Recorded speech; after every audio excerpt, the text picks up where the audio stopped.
What's the most you've walked into? Story 1. I used to work as a security guard and got some patrol shifts one weekend to secure several secondary schools and elementary schools nearby, since school vandalism is very common on weekends between prom and graduation.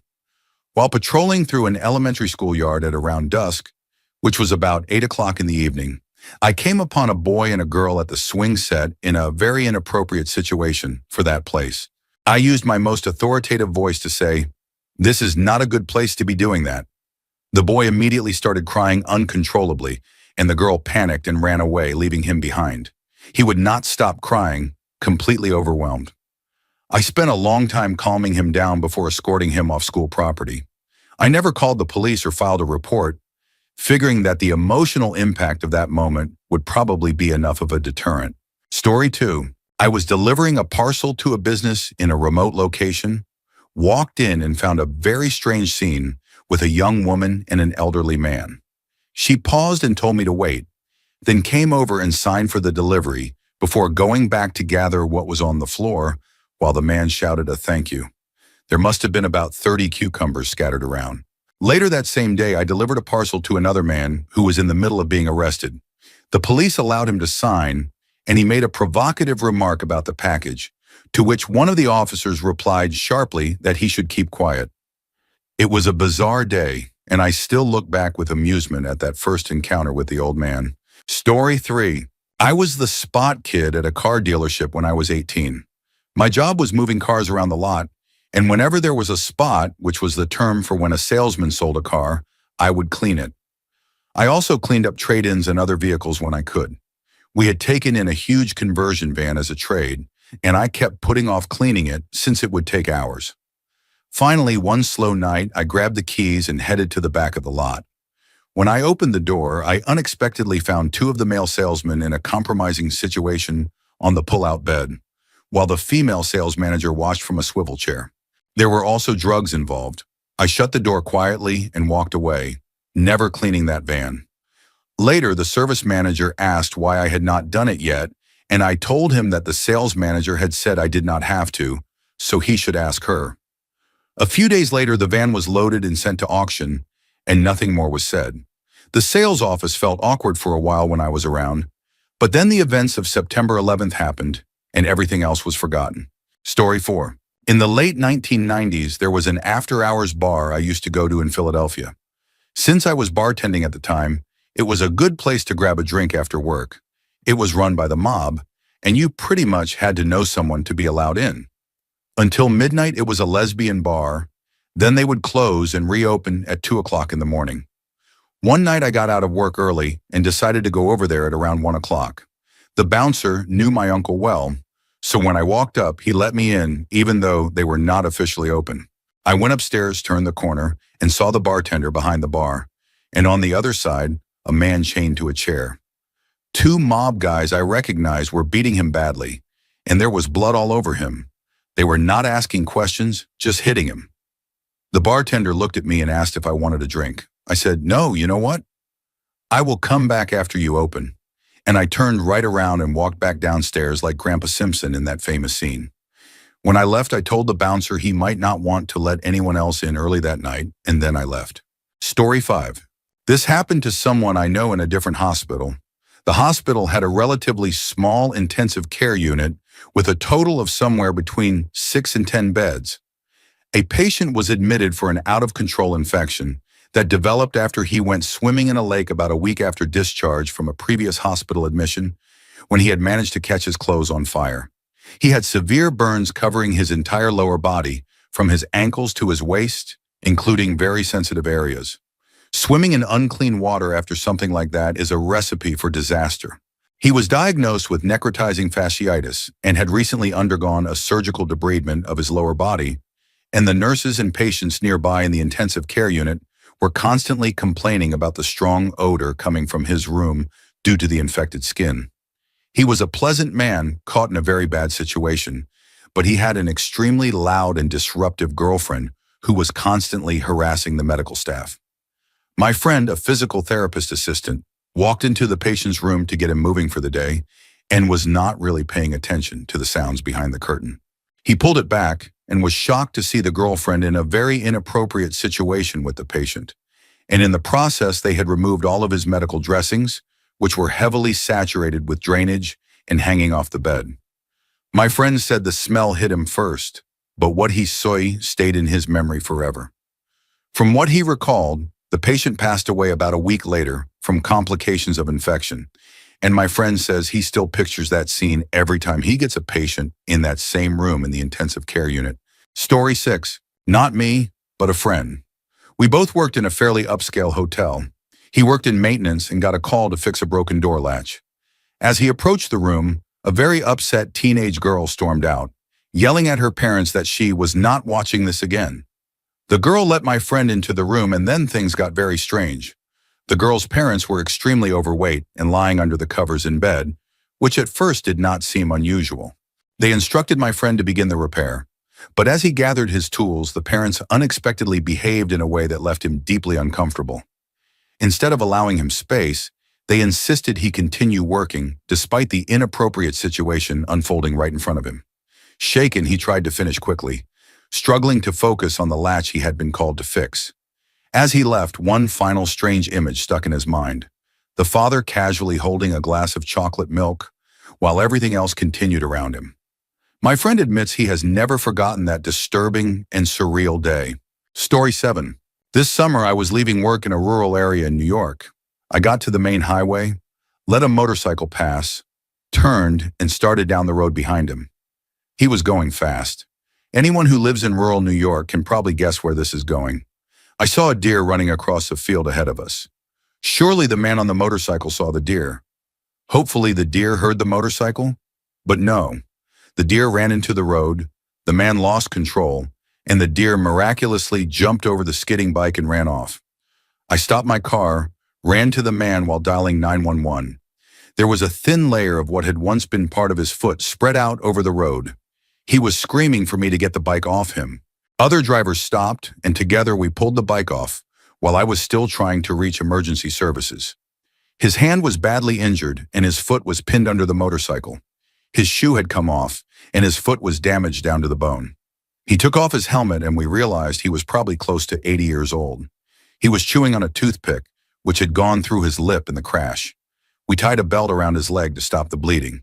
The ambulance arrived, and they took him away. I never found out what happened to him afterward.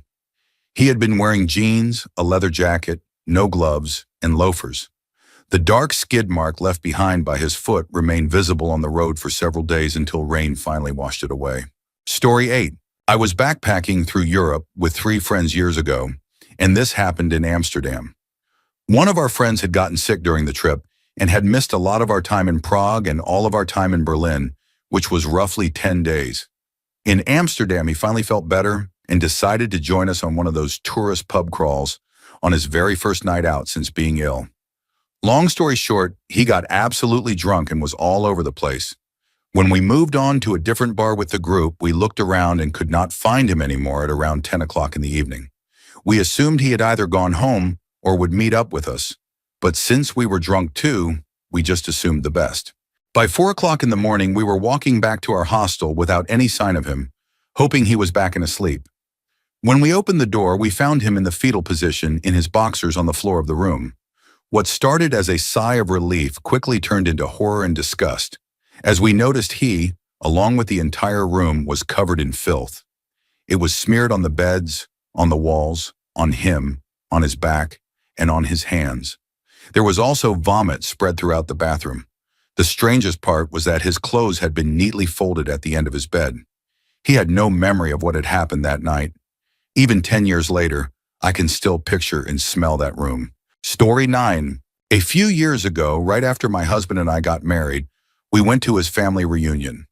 My husband is originally from Kenya, and the reunion was at his parents' house in Nairobi. I had only ever met his parents before, so I was very nervous to meet the rest of the family because I wanted to make a good impression. His parents have a pretty large house, so some of the family members who came from out of town were staying there too, us included. The first night, I could not really sleep because of the time zone difference, so I got up at about 4 o'clock in the morning to get a glass of water. I heard something in the living room but thought nothing of it since my husband had mentioned his mom has insomnia and is often awake at odd hours. I figured I would get water and maybe talk to her for a bit before going back to bed. When I walked into the living room expecting to see my mother-in-law, I instead saw his uncle on the couch with his wife in a very intimate situation. I panicked and froze, and so did they. They did not speak English, and I could barely speak Swahili at the time, so we could not communicate at all. I just turned around and went back upstairs.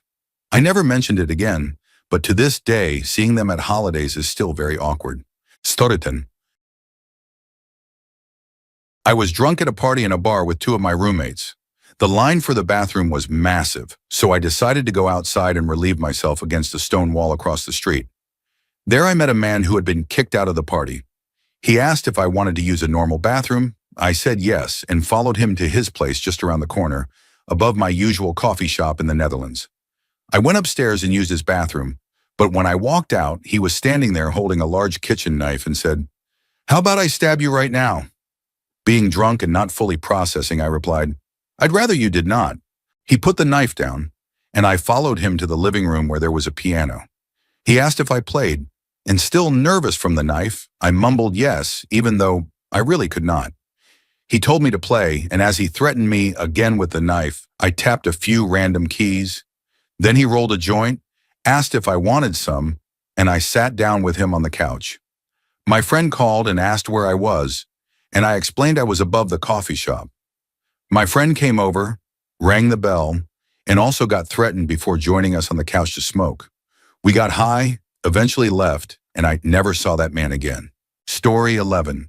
When I was a child, my father was absent from my life for a time. At his house, he apparently used to throw wild parties, and one of them I later heard about went like this. My father was hosting a massive party in the middle of nowhere, back in 2005. He worked in the adult entertainment industry, so he had many of his friends from that business over, including some well-known names. There were people using substances, drinking, and everything you might imagine at such a party. At some point, one man, let us call him Bruiser, suggested they should order pizza and mess with the delivery guy. They chose a man named R, about 30 years old, military build, bad teeth, deep voice but very funny, and decided to dress him up as a woman using costumes. My father described it as two beautiful women helping put him into a dress and wig. R was completely transformed, with makeup, heels, and everything. The pizza delivery arrived, and R went to answer the door in his disguise. The delivery guy was a college student, and R, in character, invited him to join the party. To everyone's surprise, the pizza guy agreed. Later, people found that R had taken the delivery guy into a separate room, and the situation had escalated into something very intimate between them. Everyone else, already drunk and high, laughed and cheered it on. Eventually, they gave the delivery guy a very large tip, along with some extras, and sent him on his way. To me, hearing about it years later, it sounded like a complete nightmare. Story 12. For a long time, I worked as a security guard. I worked for a company that was contracted by a very wealthy man who had a serious problem with skaters and homeless people being anywhere near his property. His property was in an area with a large homeless population, but he did not even want people on the sidewalks, and he had enough influence with the city that he was able to enforce that, even though the sidewalks were public. The police supported him in this. Most of my interactions ended up being with homeless people. One day I got a call about someone going through the trash. I went to check it out, and the man actually seemed fairly put together and did not look like he had been homeless for long. He tried to bond with me, but while I did not want to dehumanize him, I also had a job to do and needed to keep some distance. Over time, I kept running into him, and we built a kind of understanding. We both knew what the other had to do, and neither of us was hostile. We ended up joking and laughing whenever we saw each other. Then one day I saw him completely out of his mind, drunk and possibly on drugs. He had mentioned earlier he had a toothache, and that day he had pulled his front teeth out with pliers. He was drenched in blood, and I knew things were getting out of control. About a week later, I was on an overnight shift and got a call to respond to one of our buildings. They would not tell me what was happening, just that the problem was downstairs in the fitness center. I went in, turned on the lights, and there was the same man on a bench with another homeless man in a very compromising situation. The moment the lights came on, they panicked, and one of them jumped up, crashed through a glass door and ran off, leaving blood everywhere. That was the last time I ever saw him. I quit that job shortly after. Story 13. I was working as a Zamboni driver and custodian at a decent-sized arena, but I wore many hats. One summer weekend, the entire facility was rented out for a club team hockey tournament, which was great for business since summer was usually slow. If you have never been to an event like this, here is how it goes. About 200 players, along with wives, children, and spectators, arrive on Friday. Games start Friday night and run through Sunday afternoon. Event staff has about 15 minutes between games to resurface the ice and clean locker rooms, which means things slowly deteriorate over the weekend since we can only do quick tasks like emptying trash and mopping up spills. The most important thing to know about hockey players is that they drink heavily. If they are not on the ice, they are outside in the parking lot tailgating. I could not believe how they managed to play while being drunk for 3 days straight. By Sunday evening, I was mentally preparing for a long night of deep cleaning locker rooms that had not been properly maintained. I walked into the first locker room and was immediately hit by an overpowering smell. In the showers, someone had smeared what looked like 3 days of drinking and fast food in a grotesque mess all over the wall, the grout, and even into the drains. It was the closest I had ever come to saying, "I do not get paid enough for this." Unfortunately, the only other employee in the building at the time was my manager, who was 6 months pregnant, so I had to clean it myself. I finished the night by throwing away my shoes and socks and going home and borrowed gym shorts because the ones I had been wearing were ruined. Story 14. This situation walked right into me. I used to manage a gas station. It was small inside with not much space. One older lady came in to buy a soda or something, and as she came up to pay, another woman entered the store in a rush, clearly upset. She stormed around until her boyfriend, or maybe her husband, came in and the two of them started screaming at each other loudly. The poor elderly woman was at the counter looking at me with the most terrified expression. After being shocked by the couple yelling such harsh words at each other, she quickly paid and ran out. The two continued shouting, and I tried to calm them down once the store was empty except for them, but it did not work. The woman picked up a glass commemorative mug we were selling and swung at the man's head but missed. She was seriously aiming at him. To his credit, he mostly kept his composure and did not retaliate. I ran back to the counter to call the police while the shouting continued. On the phone with emergency services, I could hear them yelling in the background. Eventually, she swung again and hit him on the side of the head. The mug shattered and he fell to the floor. She looked stunned, dropped the handle, and walked out to sit in their car. Surprisingly, he was not bleeding and began to recover while lying there, saying little.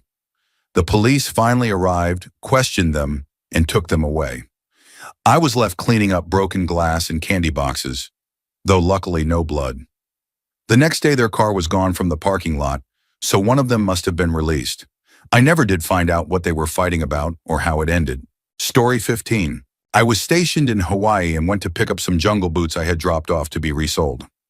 I went into the shop and the man working there told me they were in the back, so I followed him through rows of shelves and boots scattered on the floor. He eventually found mine, but they had not been started yet. He said he could fix them while I waited, and I agreed. He offered me a beer, and even though it was about 10 o'clock in the morning, I accepted. While working on the boots, he began telling me about how his wife had left him, how much he missed his kids, and that he was living in his shop now. I tried to be polite but kept steering the conversation back to the boots because his talking slowed him down whenever he stopped to make eye contact. He eventually got the new soles on but said the glue needed time to dry.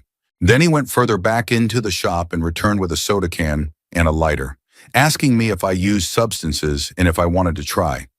I told him the beer was more than enough for me. I stayed calm since I just wanted my boots finished, and by then I had been there about an hour and was on my third beer. He went ahead and smoked while chatting with me casually, as if it was normal. I could not believe what I was watching. It felt like being in a documentary. Here was a middle-aged Asian American father and business owner using drugs in his own shop as casually as someone might smoke a cigarette. Eventually, he told me the boots were ready and I left. I never had another pair resold after that, but honestly, I might have gone back simply because the whole experience was so strange. Story 16. I was in the Army for a long time, And we had this duty called staff duty, where you stay awake for 24 hours and make sure nothing gets out of control. I was bored at the desk, so I took the van they let us use and drove down to the barracks to do some checks. I walked around looking for drunk soldiers passed out or anything unusual. Then I heard what sounded like someone getting hurt in a small utility room. I opened the door and discovered two of my male soldiers in a very intimate situation, right there among mop buckets and shelves of cleaning supplies. They both worked directly with me every day. I stepped back out, gathered myself, and told them through the door to meet me outside once they were ready. They came out embarrassed and worried I would report them, which could have caused them serious trouble. The military's more accepting now, but at that time, just after the repeal of the Defense of Marriage Act, it was not an easy place to be openly gay, especially in our type of unit. I never told anyone, but made sure they knew they were reckless for choosing to hide in a literal closet while still struggling with the figurative one. Story 17. I worked at a fast food place when I was in my teens. Everyone called out of work one night, so I had to call the store owner, who was extremely cheap, to come help. It ended up just being me and him doing the work of 4 people. In reality, I did the work of 3 while he only took orders up front. During the dinner rush, the drive-thru ran out of straws, so I went to grab a new box from the top shelf in storage. Out of the corner of my eye, I saw something fall from the top of the stack, but I was in a rush and ignored it. I opened the box and dozens of cockroaches poured out and then ran back inside. I yelled for my boss to come look, but he shouted that he was busy and to just tell him. I insisted until he came back, and when I thumped the box again, the roaches scattered out. He asked if all the boxes were like that, so I tapped the stack with a broom handle, and more cockroaches came pouring out onto the floor. He then told me to check if there were any straws up front, but there were only 3 left. When I came back, he was shaking straws out into the trash can, trying to get the cockroaches out so he could still use them, even though the wrappers were clearly soiled.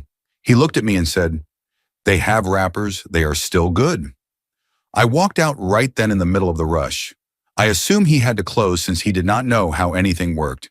When I came in the next morning, everything was cleaned, and he had stocked up with new straws from a supermarket, bright, multicolored, bendy straws. For some reason, he even gave me a raise. He cut corners constantly, but this was by far the worst. Years later, I saw him at an electronics store trying to negotiate the price of a brand new console. I sincerely hope he is still miserable. Story 18. One day at work, I got a call to repair or replace a hospital bed that was malfunctioning at a nursing home. Most of these facilities have a locked wing for residents with memory conditions. After speaking with the receptionist, she led me into the memory care wing. Immediately, I was hit with a strong smell of waste. The building was shaped like the letter T, and as I walked down the first hall, the odor became stronger. I turned left and went down a long, dead-end hallway toward the room I needed, and the smell grew worse with every step. The door was ajar, and it was clearly the source. After bracing myself, I knocked and entered. Inside was the bed I was there to fix, with a man sleeping in it, completely covered in his own excrement. He was wearing nothing but an overflowing diaper that was leaking. The mess was all over his legs, back, stomach, and arms. I was horrified. Fortunately, the bed problem was easy to fix. It only took a few seconds to reattach a part that had fallen off the footboard. I nearly got sick again as I left the room. I rushed down the hall to the nurse's office and told her what I had walked into and that she needed to attend to it immediately. She signed the order for the repair, and I left as quickly as possible, trying to forget what I had just seen. Story 19. It was my 3rd day working as an electrician on a construction site that was being built into a clothing store in Walnut Creek, California. I always arrived at least 30 minutes early because I was paranoid about being late and getting fired. While waiting for the crew, my stomach started rumbling badly from the large coffee I had drunk. I hurried to the portable restrooms, which I knew had been cleaned the day before, figuring it would be fine. Since it was around 5:30 in the morning and still dark, I did not check the seat. I sat down and immediately realized something was wrong. I turned on the light on my hard hat and saw that the restroom was covered in filth. It was on me, all over the seat, and the smell was unbearable. I started gagging but could not stop because I desperately needed to go. I reached for toilet paper only to find it also smeared. Now my hand was covered too. I left the stall with my pants still down, moved into the next portable toilet, and thankfully it was clean. I spent nearly an hour trying to wipe everything off. By the time I got to work, I was late. My foreman glared at me, so I explained what had happened. He shook his head, laughed, and told me he would count me for a full day's pay and to just go home. Story 20. I will never forget this, not just for what happened, but for my wife's reaction. This was about 11 years ago. Backstory: my wife and I lived in a condo at the time, and during the day a neighbor I did not really know was walking around looking for her missing cat. She pointed to the next set of buildings and said she lived in those units, and since they all looked alike, we told her politely that we would keep an eye out. A few hours later, once it was dark and the streetlights were on, we spotted the cat but could not figure out which unit it belonged to. My wife told me to just go knock on each of the 5 doors to find her. I went to the first door and noticed it was cracked open about an inch, with the lights on, so I knocked anyway.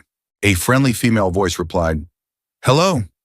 Confused, I knocked again and got another playful, "Hello." Thinking she was implying I should open the door, I pushed it slightly. Inside was our petite blonde neighbor, completely unclothed and waiting in a recliner for someone who clearly was not me. I quickly shut the door as I heard her scrambling around to cover herself, apologizing through the door, and explaining that I thought she was the one missing the cat. She firmly said no, and I apologized again before heading home, deciding not to knock on the other doors. When I walked back, my wife was surprised at how quickly I returned. She began asking if I had found the cat's owner, but stopped when she saw the shocked look on my face. She asked what was wrong, then guessed, "You look like you just saw someone naked." I was stunned and asked how she knew, and when I told her the story, we both laughed until we cried. To this day, we still laugh about it whenever we remember that neighbor. Story 21. I have 3. The first one. I used to get calls to my grandpa's house all the time while he was alive to fix random things, like the sump pump in the basement or something in the upstairs loft. One day he called me saying his television was not working.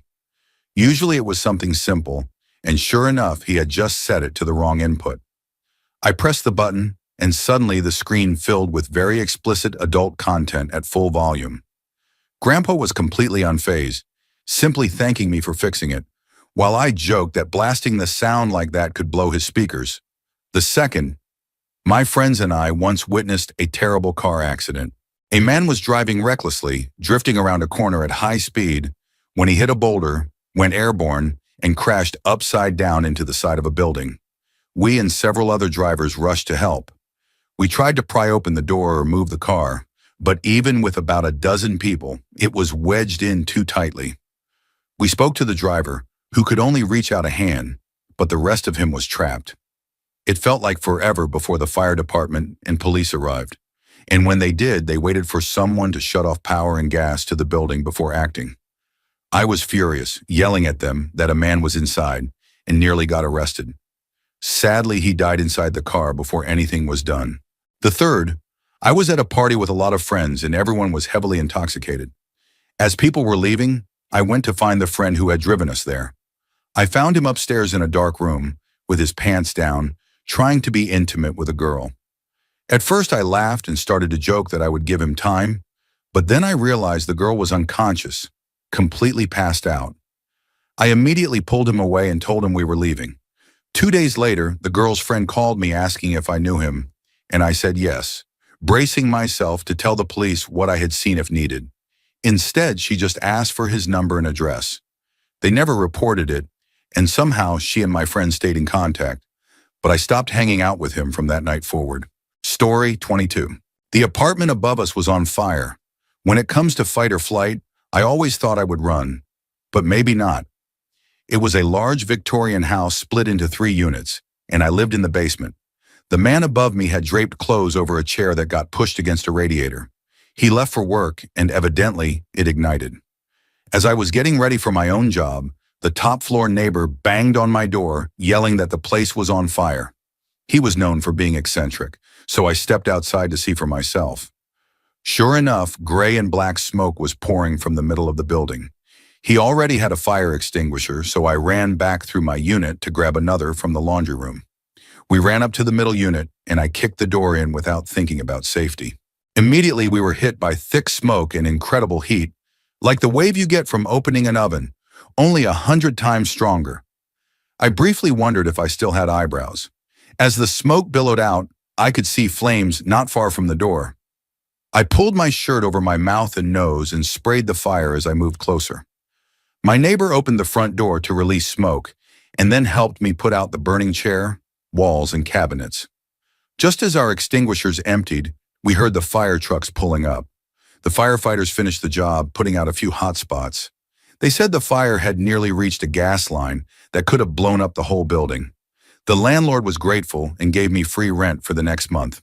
Story 23. I work in a casino as a security guard. One night, a high roller wanted an escort to his room, so a female officer friend of mine and I accompanied him. He was about 65 years old. As soon as he opened his room door, he began urinating on himself while shaking our hands and thanking us. The puddle spread across the tile like someone had poured out a 2-liter bottle. My friend went to get towels and call housekeeping while I stayed behind so no one would slip in it. As I waited, I heard him yelling inside the room. It became clear he was being physically aggressive toward his wife while calling her names. I alerted my friend on the radio, and we both rushed to the door. Before we could knock, the man suddenly opened it, completely unclothed. He told us bluntly to leave because he was busy. I asked if he was hurting his wife, and he said she enjoyed it. Then his wife came to the door and explained this was how they like to behave, saying it was creative for their age. My friend and I were speechless and chose not to discuss the incident for days afterward. Story 24. When I was in college, a friend told me he met someone who lived a block off campus and sold marijuana. We decided to meet him. He looked like a normal guy in his early 20s and even worked at the sandwich shop on campus. We followed him to his house, and when he opened the door, we walked into a strange scene. About 15 people of all ages, from children to elderly, dressed in old-fashioned clothing, like something out of a 1970s television show. They were sitting around watching television. The dealer ignored them and told us to follow him to his bedroom, which was right next to the living room. Inside were about 5 teenagers, dressed like ravers, partying, drinking, and using drugs in a scene that looked straight out of a movie. It was like a mini rave happening on a Tuesday afternoon, while on the other side of the wall, the rest of the household sat watching Jeopardy in silence. I remember a small girl dressed like a comic book character, bouncing on the bed with balloons tied to her waist. We bought what we came for, walked past the strange group in the living room, and left. To this day, I still have no idea what was really happening in that house. Story 25. When I was a kid, my mom dated bikers. I remember when I was about 12 years old, we were living with one of her boyfriends. He seemed like a good guy but had issues. One night, around 4 in the morning, I woke up thirsty and went to the kitchen for water. He was sitting in the living room with his face covered in blood. He smiled and said, "The best thing about hitting yourself is that once you knock yourself out, you cannot do any more damage." Then he began punching himself until he fell unconscious. I did not know what to do, so I covered him with a blanket, got my water, and went back to bed. The next day I told my mom, and she said she already knew he did that sometimes. Months later, they had an argument in the driveway, and I saw him grab her by the arm. Without thinking, I ran to grab a baseball bat. But by the time I got back outside, she had already defended herself, stomping him and shouting at him never to touch her again. I had to calm her down because she looked ready to go too far. That was the last night we stayed with him. Story 26. When I was in college, a buddy and I went from Michigan to Toronto to meet some girls and then head to a party. I was pretty straight-laced but open to new experiences. After meeting up, the girls convinced us to go to a rave. They wanted to buy something, so we ended up driving them to their dealer's place. They said he was cool and laid back, so we figured it would be fine. We pulled up to a typical college apartment, and a normal-looking student greeted us. Once inside, it felt like stepping into a scene from a movie. There were bags of pills stacked on the table, bricks of marijuana, bags of mushrooms, packages of white powder, and a small cash box stuffed with counterfeit bills. It had to be hundreds of thousands of dollars in product, yet there was no security, no dogs, no guards, nothing. The dealer seemed like any other college kid. He casually gave the girls what they wanted, offered us extras, even tried to sell me counterfeit bills, then sat back on the couch making small talk until we left. On the drive away, my buddy and I both asked the girls what on earth that was. Turns out one of them had an arrangement with him in exchange for free drugs. He was tied in with organized crime and moving large amounts through the rave scene. A year later, my buddy was working with him, moving shipments into the United States. Another year after that, the guy was in prison on conspiracy charges. Rumor was that a witness against him died under suspicious circumstances, likely arranged by the criminal network. It was an eye-opening start to understanding just how deep that world went. Story 27. Working as a paramedic, I walked in on a lot of chaotic scenes, but this one stands out. My partner and I were called to an overdose in a very rough part of town, the type of place where emergency crews always had sheriff escorts. We entered a small apartment with 2 deputies and found 5 people collapsed around the living room. 2 were in full cardiac arrest, including a large woman sprawled on top of a man. Rolling her aside, we discovered they were both unresponsive.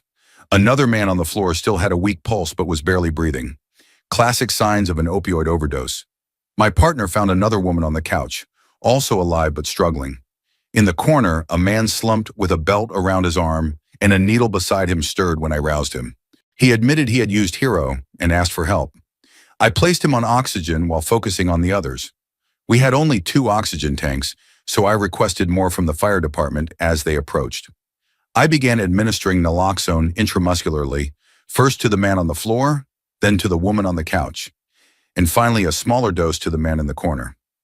One of the deputies helped to ventilate a patient, while my partner managed another. Slowly, people began reviving. The man on the floor vomited as he woke up. The woman on the couch eventually responded after multiple doses in an IV, and the man in the corner became alert. The fire crew arrived and we divided responsibilities. They worked on the 2 in cardiac arrest while my partner and I stabilized the living patients. Despite advanced interventions including airway support, intravenous medications, and repeated resuscitation efforts, both patients in full arrest did not survive after prolonged CPR. The others were stabilized and transported, and the deputies helped us clean up equipment before the medical examiner arrived. Looking back, I know there were things I could have done better, but ultimately the outcome likely would not have changed for the 2 who had arrested before we arrived. Based on what we observed, it seemed they had all injected a tainted batch of Hero, likely cut with fentanyl. The man in the corner who made the emergency call probably saved the rest. Without him, all 5 might have died. Story 28. During a time in my life when I was very close with my girlfriend, our relationship had reached a level of comfort where visiting each other's homes felt completely natural. I never imagined that very familiarity would turn against me in such a painful way. One day she had left a sweater at my place, and I decided to return it. Since her parents weren't home, I assumed she was also away, especially because she had mentioned being out with family. I figured I'd just drop it off since her brother was around. When I reached her room, I heard something unusual from behind the door. Out of instinct, I opened it, only to be met with a sight that crushed me instantly. In that single moment, everything I believed about our relationship fell apart. She looked up at me, and it was the strangest, most painful moment. I placed her sweater down and left immediately. She ran after me trying to explain, but I was so overwhelmed with emotion that I almost fainted once I got outside. We had been together for nearly all of high school, and she had never shown any signs of unhappiness or problems between us. So witnessing her betrayal with my own eyes was unbelievable. That was in 2016, and unfortunately, I have not been able to find another relationship since. I have met many great people and have mostly moved on, but deep down, I always carry the thought of how everything can change in an instant. Story 29. One night I was driving home late, around 1:30 or 2 o'clock in the morning. I had to make a right turn at an intersection, but there was a car in the lane and the light had just turned, so I cut through the gas station on the corner. I passed under the lit overhang, and as I approached the outlet back to the street, I noticed a man in a red shirt and white shorts walking on a path that would intersect my car. He was not on the sidewalk, just cutting through a side part of the gas station in the middle of the night. Something about him seemed wrong, though I could not place why, so I slowed down, stopped, and got out to ask if he needed help. It was dark where he was, and while he answered incoherently that he was fine, I could tell something was very wrong. As he walked under the gas station canopy lights, I finally saw the truth. He was wearing a white shirt and white pants soaked entirely in blood, and his face had a massive tear running across it. The left side of his face was lifted from his skull, and he was missing his left eye. Still, he kept walking, repeating that he was fine. I told him firmly that he should sit down, gesturing toward the curb, but he ignored me and continued toward the street. I stayed close by, and when it became clear he was about to walk into traffic, I ran ahead to wave down cars. As he reached the street, a police car pulled up, and the officer finally convinced him to sit down on the median, where he broke down crying. Later, I learned he had crashed his truck, crossed a median, gone down an embankment, and hit a tree. He had walked nearly a tenth of a mile before I encountered him. For weeks after, every time I closed my eyes, I saw his face. I never looked into what happened to him because part of me could not believe anyone could survive those injuries, and I did not want confirmation otherwise. Story 30. I worked for the United States office of a Canadian company that had locations across Canada, from Vancouver to Toronto to Montreal. Each office had a director, and we held quarterly meetings that rotated between cities. These gatherings usually involved dinners, sporting events, and bars, so it was more social than anything. For this story, the meeting was in Montreal. The director there was known for liking adult clubs, and that night his favorite place was on the itinerary. It was about 45 minutes outside of town in a rough location. I was along for the ride, not much into that scene, but I went anyway. We arrived, checked in with the bouncers, and walked into what looked like a surreal Halloween-themed night. Staff were in costumes, lights flashed, and the interior looked like a chaotic version of a cabaret. We sat near the stage, ordered drinks, and watched the performers while music played and videos flashed on screens in the background. About half an hour in, the DJ announced a break.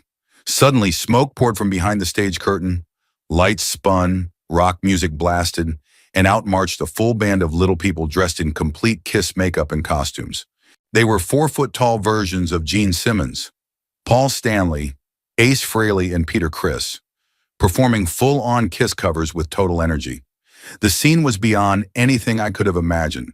Rock music blasting, performers on stage, people around us partying, and this miniature version of Kiss playing as if it were Madison Square Garden. It was so bizarre and unforgettable that I still struggle to put into words how surreal it felt in that moment. Story 31. It is a toss-up between two experiences. When my parents divorced, we moved with my mother 2 states away, and she quickly became involved with the wrong man. I do not know if it was loneliness or the feeling she needed protection, but she ended up with someone dangerous. I was about 7 years old, my sister was younger, and my brother was a little older. One night we heard yelling and banging, so we ran into the room and found him on top of my mother with a knife to her throat, threatening her. My sister said something to him and my mother screamed for us to call the police, which we did. I do not even know if he went to jail that night because my mother probably downplayed it as just an argument. Years later, when I was 19, he was still living with us, and his behavior was still inappropriate. He and my sister did not get along, and for weeks I had a feeling something bad would happen. One day I heard another crash and found him on top of my sister, strangling her. I pulled him off, and we fought until I had him by the throat, but I held back from going too far. By the end, he walked away with a dislocated jaw and bleeding from near his throat. The worst part was when the police came to take statements. My mother told my crying sister that she deserved it. Story 32. I found my boyfriend, the father of my daughter, on the bathroom floor after he had overdosed. I had just gotten home and heard the water running, confused because he was supposed to have left for work. I found him kneeling on the floor, face down, unresponsive. I panicked and tried to revive him.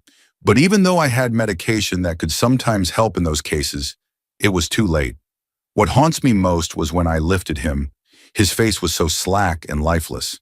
My yelling shifted from begging him to wake up, to telling him he could not do this to me, to finally saying I loved him and holding him as I waited for help. His hands were ice cold. The police and ambulance arrived, and the emergency crew worked hard to revive him. And for a moment I hoped they could, but the officer eventually told me he had passed. It was the worst moment of my life. He had been my best friend for almost 10 years, and I had taken for granted that he would always be there. I fear I will never find another connection like that. It has been 8 months since, and it has completely wrecked me. Story 33. When I was younger, I worked as a bartender and saw a lot of wild things. We kept odd hours, sometimes staying up until 6 or even 10 in the morning drinking together. At one of our after-hours hangouts, a man from the neighborhood came over in a frenzy yelling at us about drinking while he was clearly struggling himself. My friend joked about him, which set him off, and he went home screaming and throwing things before calling the police. The officers checked on us, saw we were all of age, then left after making sure we would not provoke him. An hour later, a group of men in suits arrived and took him away, probably a recovery group or something similar. Another morning, a huge dog wandered up to us, but it turned out to be very friendly. We followed it back to its owner, who was passed out on a random lawn. We carried him home, where his roommate simply sighed and said, "Yeah, that sounds like Steve." I also remember a security guard who came by once, a veteran who was clearly struggling with trauma, and things escalated quickly until he had to leave. On other occasions, we had to stay inside because of nearby shootings. One of my friends even had to deliver thousands of dollars to a well-known performer's crew at night to ensure he showed up for an event. I saw countless bar fights, including one where a man was knocked out with a heavy vodka bottle, and many nights we ended up laughing at how reckless things had been. Looking back, most of it was far from safe, but at the time we were young, reckless, and thought we were untouchable. Story 34. I remember when I was between 7 and 10 years old. My dad worked in a construction brigade that handled everything from water piping to excavation to building foundations. One day he came home with a large pack of beer, more than usual, and while I ran into the living room, I overheard him speaking calmly to my mom in the kitchen. He said that a man had died at his work that day. He went into detail, explaining that it was a young man around 23 to 25 years old who was crushed by a block weighing close to a ton. The crane operator had not seen him, and the block came down on him.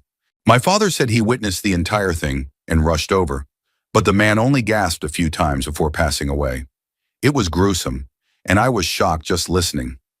My mom was horrified, but my dad remained steady and even called me over to tell me the same story. His message to me was clear. Always be careful when working, especially around dangerous equipment or construction sites.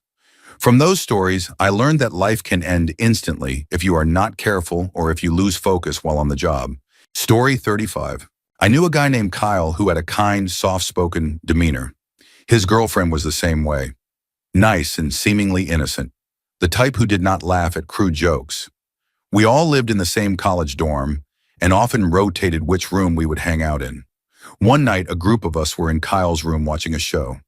I had been drinking a little with a couple of friends, while Kyle and his girlfriend sat together on the couch looking like a couple in love.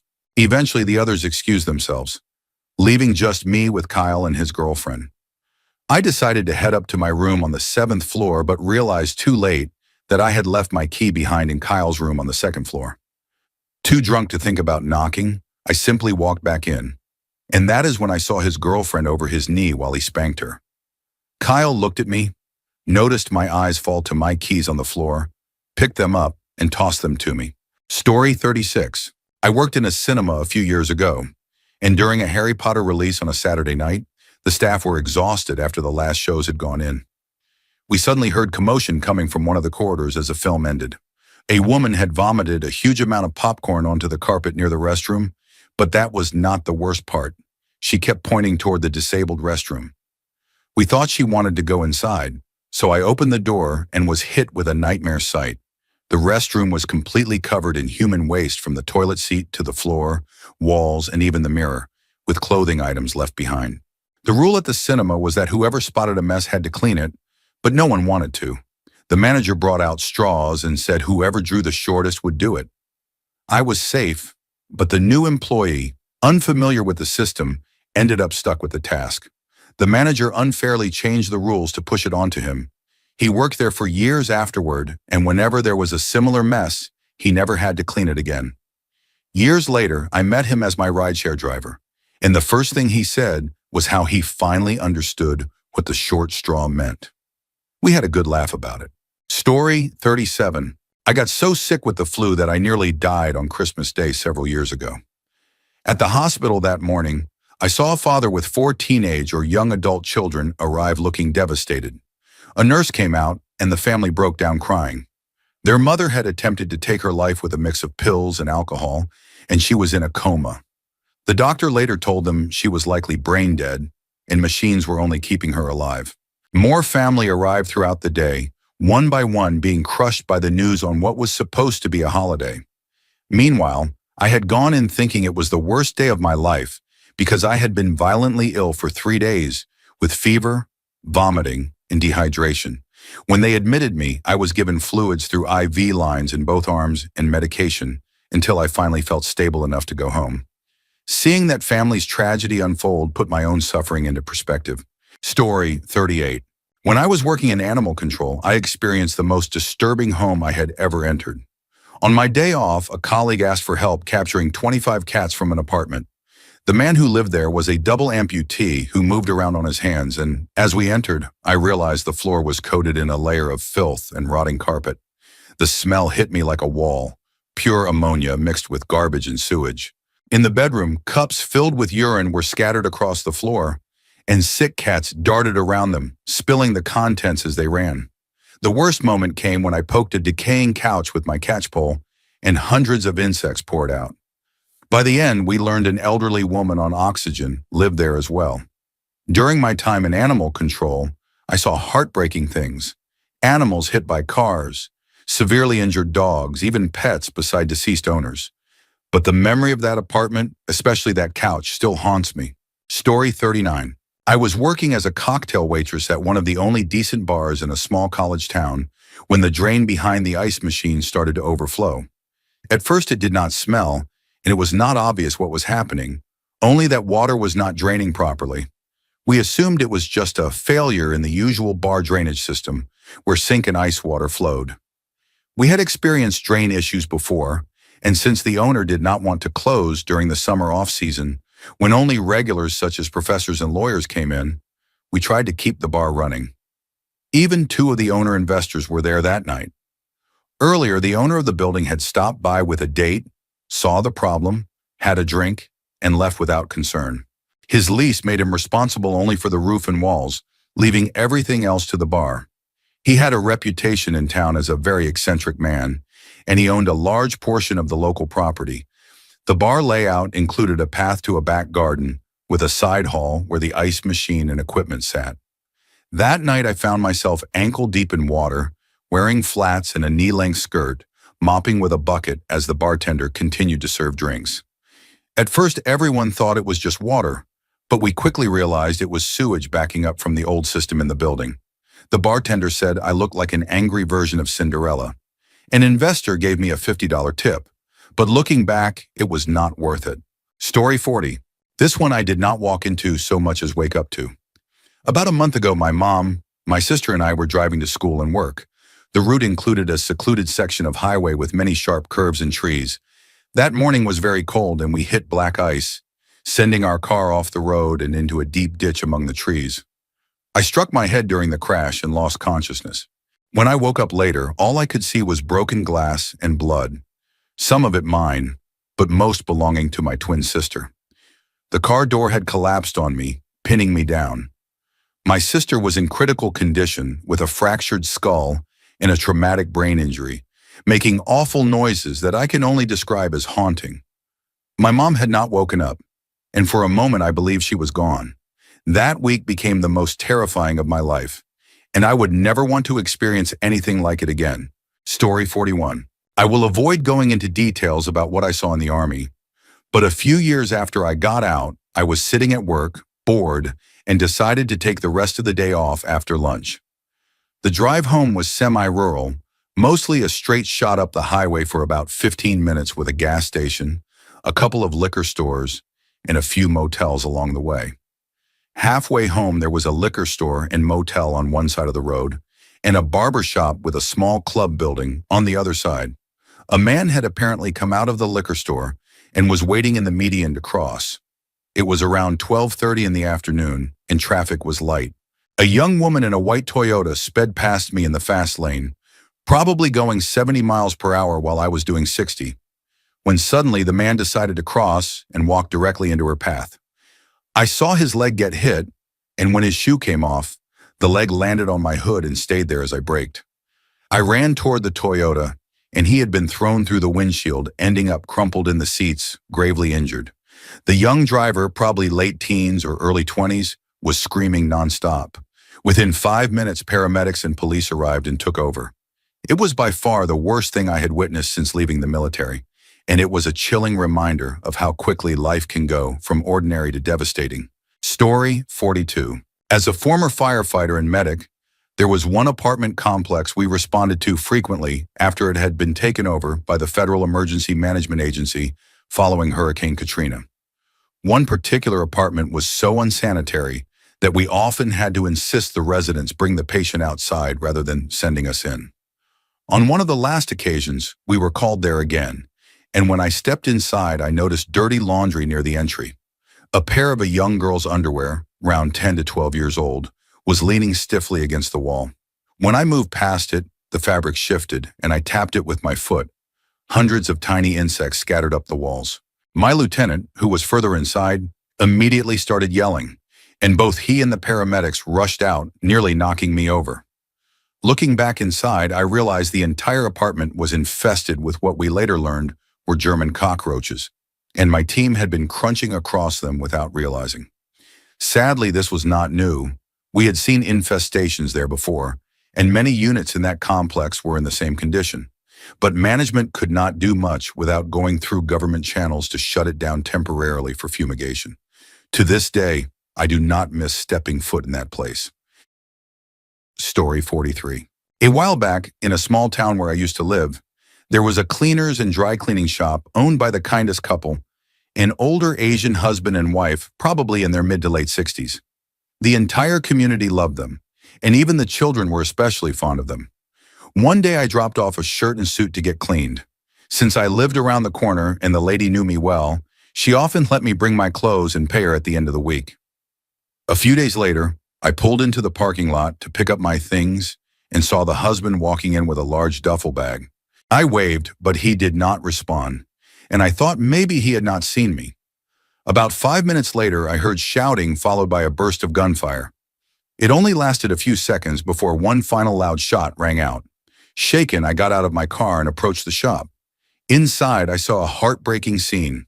The wife was on the floor, the daughter nearby, both with visible injuries, and the husband was in a chair with what appeared to be a fatal wound. I ran out immediately as someone from a neighboring business was already calling for help. The police came to my home hours later after I was identified on the security footage, and though I was terrified I would be accused, they only questioned me and then let me go. I never learned the true reason behind what happened, but rumors suggested the father may have been upset about discovering that his daughter was in a same-sex relationship. Whether that played a role or not, I cannot say, but I will never forget what I witnessed that day. Story 44. I had just moved to another city and switched high schools. On my third day there, the guy I sat next to asked if I wanted to go to a small restaurant near the school for lunch. Since students were allowed to leave campus, I joined him and a few of his friends, and we had average meatballs at a rundown spot. After a while, I needed to use the restroom and asked where it was. One of the guys pointed down a hallway, so I went. There was only one stall and one urinal, and the urinal already looked clogged. I reached for the stall door and opened it, only to see a middle-aged man with gray hair sitting inside. Shocked, I immediately closed the door and decided to wait until I got back to school. Later that day, feeling full from lunch, I walked into my geometry class and froze. The teacher was the same man I had just seen in the restroom. Thankfully, he never recognized me or learned my name. To this day, I still occasionally see the same group of friends from that lunch, as one now attends my university and another works part-time at my job. Small world with awkward coincidences.